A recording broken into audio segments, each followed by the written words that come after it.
البنات كديرين بخير؟ شخباركم؟ نتمنى تكونوا على خير. المهم اليوم غنشارك معكم واحد الطاجين درتو للعشاء للوليدات. كيف ما كتشوفوا ها هو عندي الدجاج، كيف ما كتشوفوا عندي الفخاط ديال الدجاج وعندي معهم شويه ديال الدجاج ها هو مجموع. عندي اللوبيا اللي غنفرش من التحت، واحد الحبه المطيشه. عندي هنايا مزيج من الخضر، عندي بطاطا القصبيه، بطاطا العاديه، البسباس. عندي اللوبيا غنديرها من الفوق، وواحد الزويدات جوج ديال الحار. عندي الماء باش غادا نحرك هاد العطريه اللي كيما شفتوا هي العطريه ما تنديرش انايا البزار وداكشي. هانت عندي الملحه، شويه السكينجبير، خرقوم العرق، شويه القزبر يابس سيتو. عندي هنايا الزيتون، زيت البلديه، وهنايا عندي الثومه والحامض وقزبر معدنوس. وعلى بركه الله نبداو. كيف ما كتشوفوا هذه كانت عندي هاد اللوبيا، غنسبقها هي الاولى باش ما ترفدش ليا الطياب. كيف ما كتشوفوا بسم الله وعلى بركه الله. الخوايع كامله هي دي.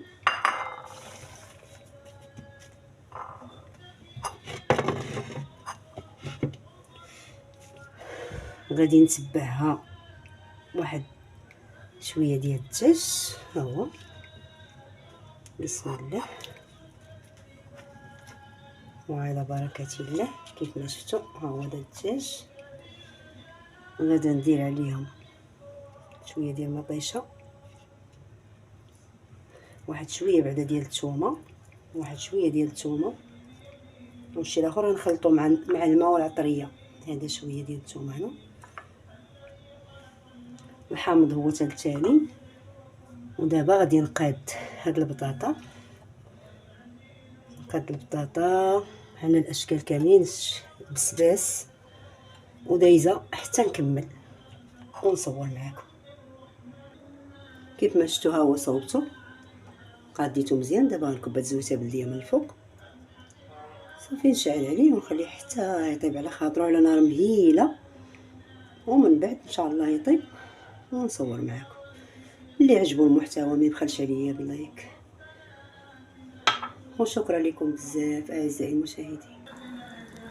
كما شفتوا هو كيطيب على نار مهيله دابا. كيف ما شفتوا البنات ها هو الطاجين، ها هو دا وجد تبارك الله ما شاء الرحمن. غنرافقوا بهاد الخبيزات.